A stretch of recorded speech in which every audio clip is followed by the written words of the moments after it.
Greetings. I am Victor. I was in the translation team at the conference of December 4th, Global Crisis, Time for the Truth. I would like to share my impression after everything I saw at the conference. Because it was really hard for interpreters, but not only for our team of translators from Catalan, but also for all teams of translators into other languages.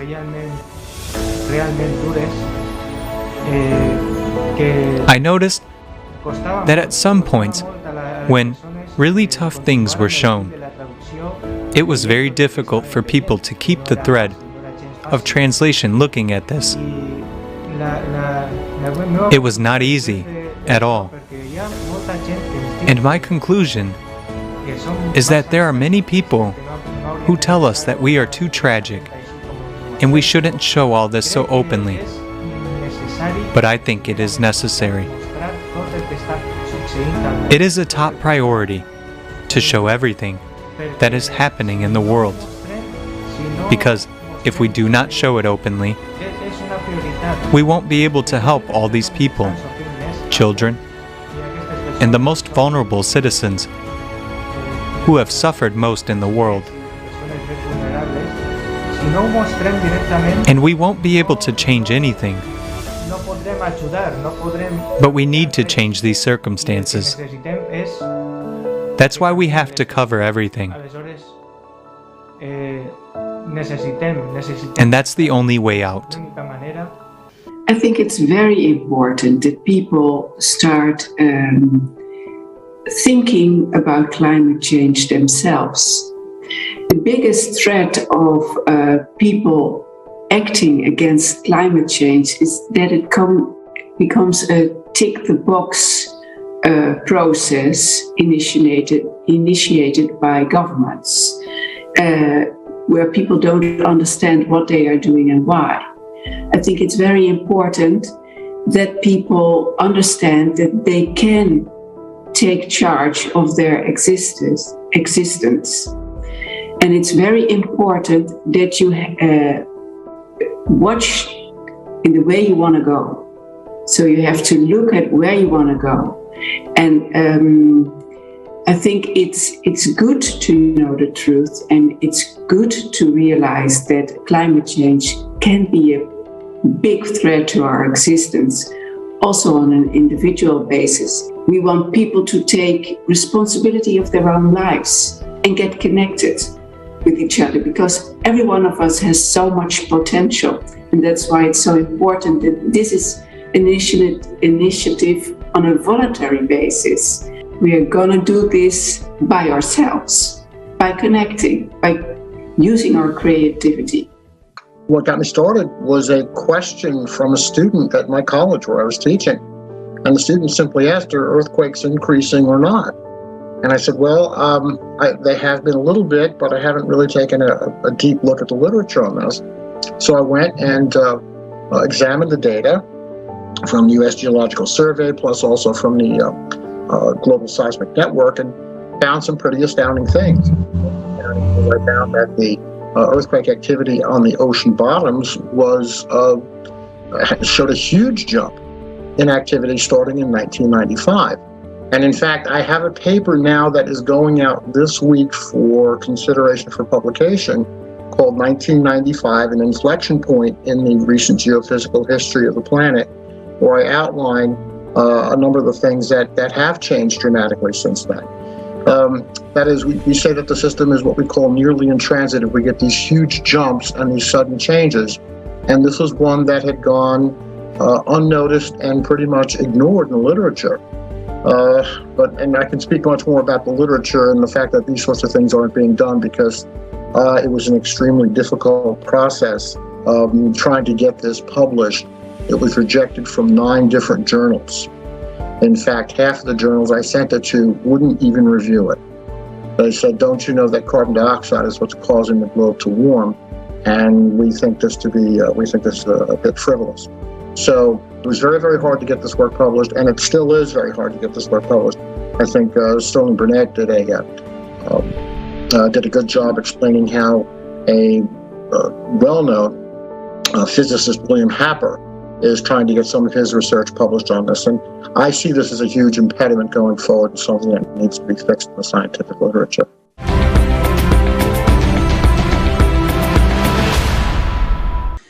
The information was announced in a way that was very shocking, but at the same time,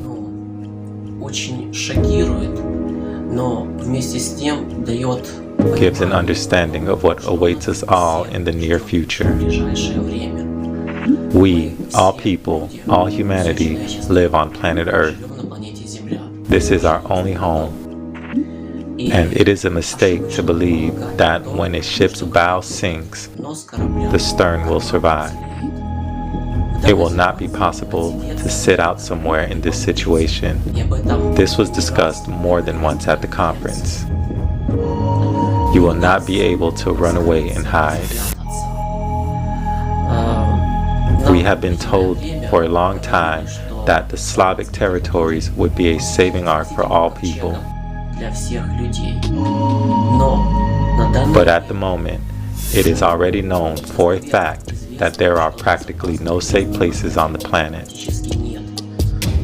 What we once considered safe territories are already happening climatic disasters. We are already being told from big screens that 2022 will be the year of hunger. For those of us who live in cities, everything is all right. But right now, there are millions of people, more than 800 million people, who are on the brink of starvation. But at the same time, in our society, we dump billions of tons of good food every year to keep someone from losing their profit. Indeed, in our society, money is in the first place, not human life. Over the years, we have been taught to shift responsibility to someone else and have someone else solve our problems. Even in our current situation, we all expect for someone to come from somewhere and solve our problems. But the truth is that what is happening to the ecology right now is created by us. And we are the only ones who can resolve this problem. But we will be able to solve this only together. Only by combining all our human potential, all our scientific potential, will we be able to find a solution to these problems. With the information heard at the conference, what was shown there, the dynamic of catastrophes which is steadily increasing, we may come to despair when we see how people instantly lose everything that they have spent their entire life on. Home, property, everything. It just flows away, falls into sinkholes, and is swept away by the winds. It literally happens in a few seconds. But when I look into the eyes of my little daughter, I understand that I have no right to lose hope and give up. What can I leave my daughter if not a better world? To make the world a better place than it was before me and do everything in my power to fix the situation.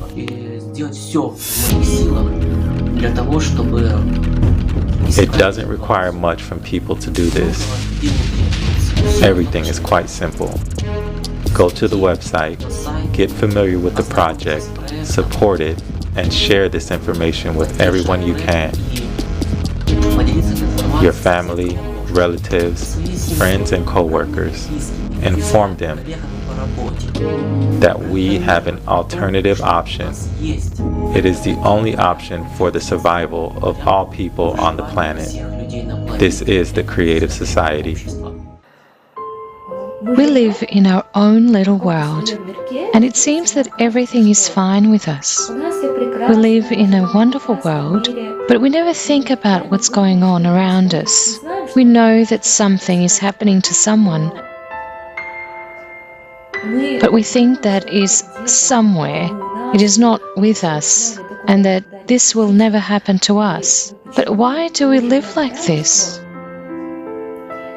We share the same planet. We are all one, and we're all human, but we're indifferent to others. It turns out that even we humans are completely powerless and defenseless.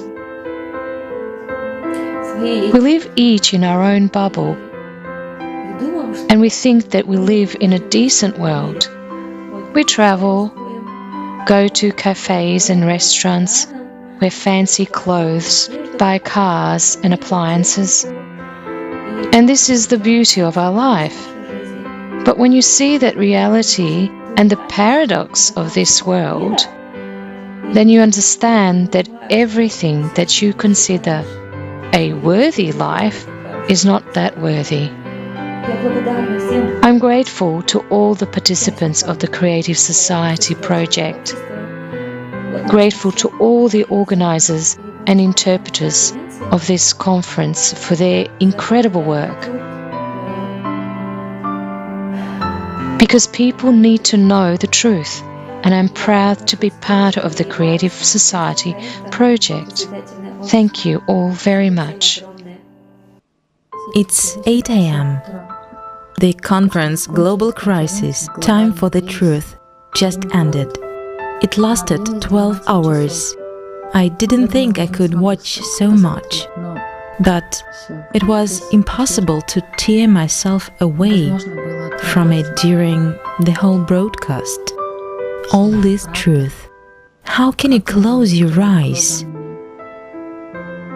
I don't understand people who prefer not to know about it. It was very hard to watch a video about refugees.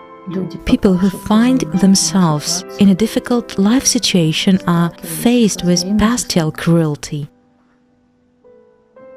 A mental scream burst out through my tears. Is this possible?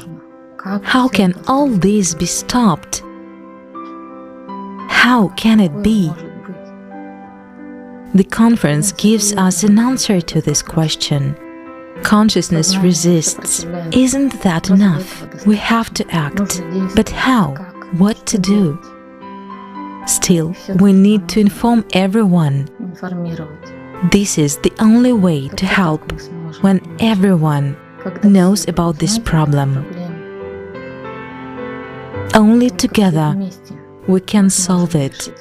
We can't do it alone. And I think the migration crisis is a very complex problem.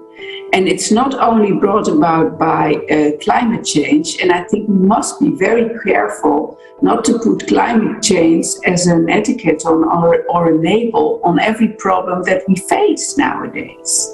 So of course climate change can be an aspect and can be a cause. But the main cause for migration problems are corrupt societies and governments that are misbehaving.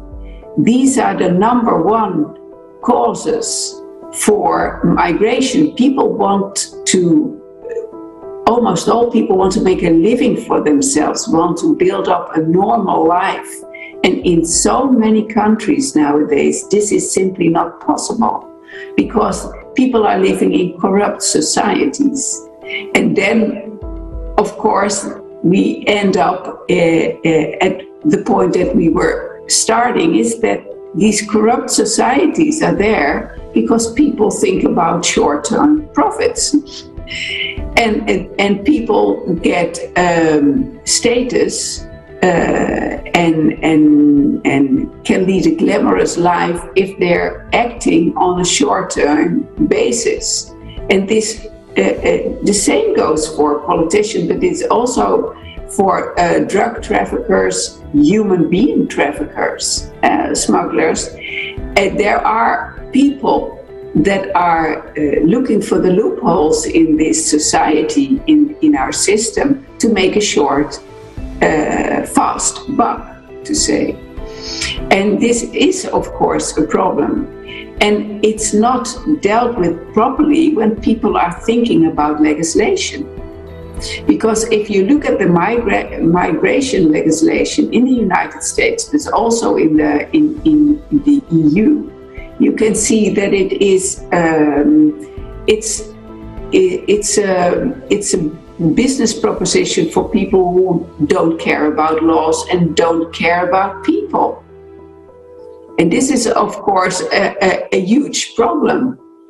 There will always be people looking out for opportunities elsewhere if they are in a bad situation in their own country, and this is a fact.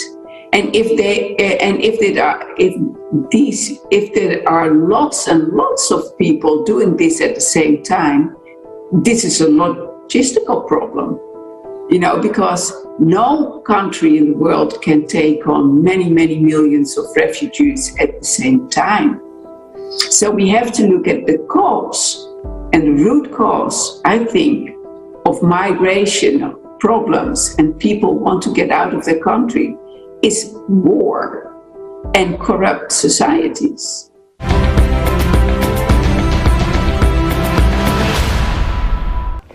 Volunteers took part in this conference, and in their spare time they searched for the information, structured it, and created these beautiful videos that we can see.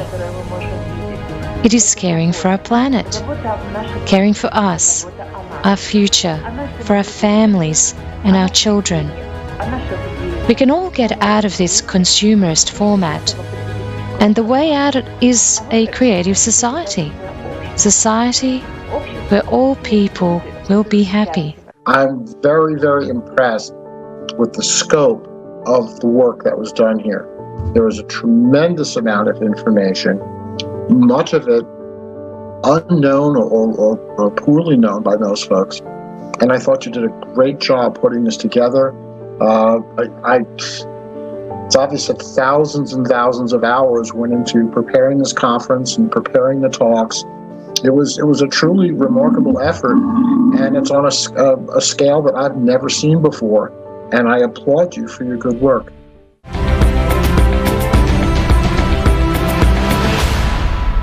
After all, together we can do much more, because together we can do it all times faster.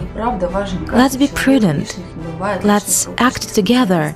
Indeed, every person is important and there are no superfluous ones.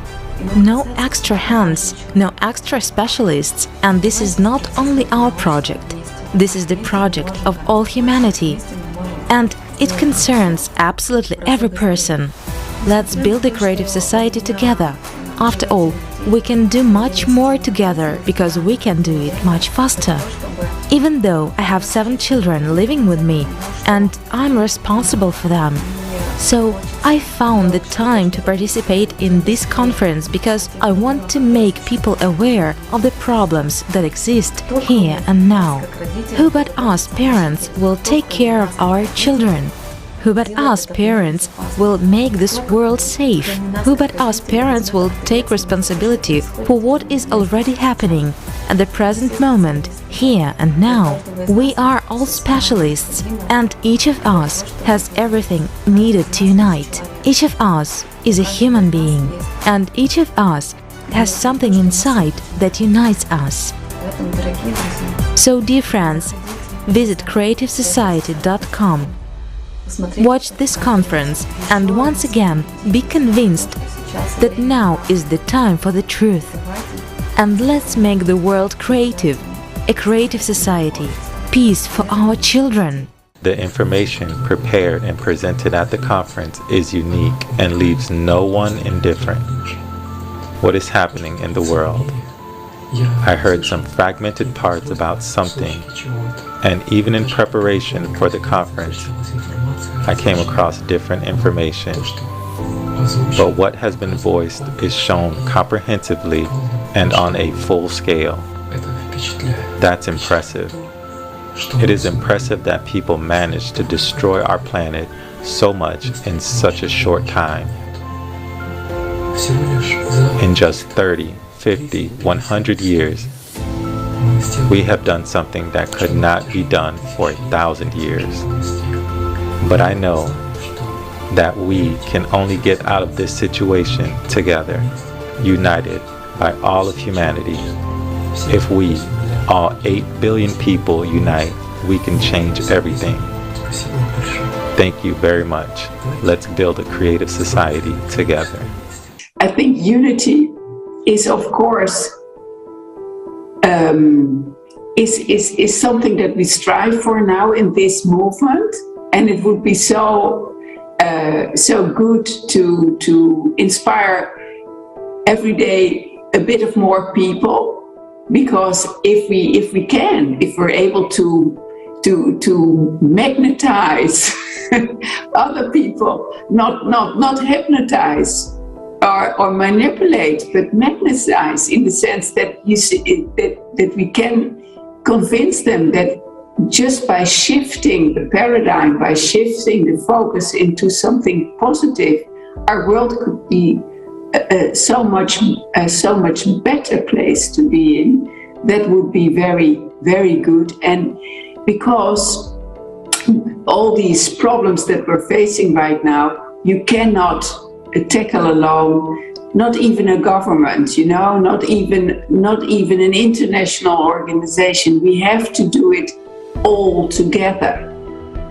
And it's so much more fun also to do it all together.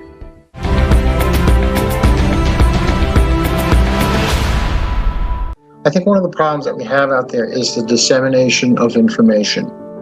I think there's a tremendously unequal ability for people to access information about this. I think this is critically important, where people who express other views about what is going on with the climate or other aspects of the environment are deplatformed, they're canceled, as we say, cancel culture. They are effectively thrown out of the discussion. And that sort of thing creates serious problems. And what then happens is that the discussions start to become very stilted in one direction or another, and they're usually stilted in ways to meet certain political or economic agendas. And I think the open exchange of information is critically important, especially on a professional level. One thing that I find particularly frustrating is, again, that as a scientist, it's very hard for me to get my research published because people don't want to hear about this. It doesn't meet the agenda. It doesn't fit the narrative that they're trying to push out there. And I think that, to me, is a large hurdle that has to be overcome. And I think that you folks have done a tremendous job in trying to overcome that divide. You're trying to bridge that gap. And I applaud you for that. Again, would like to see more of this. Somewhere down the line, I would like to see the proliferation of scientific journals that are much more open and honest and do promote honest debate about some of these problems. Unfortunately, these are few and far between. They're very hard to access. So I think the dissemination of good information, of good communication is critical to all of this.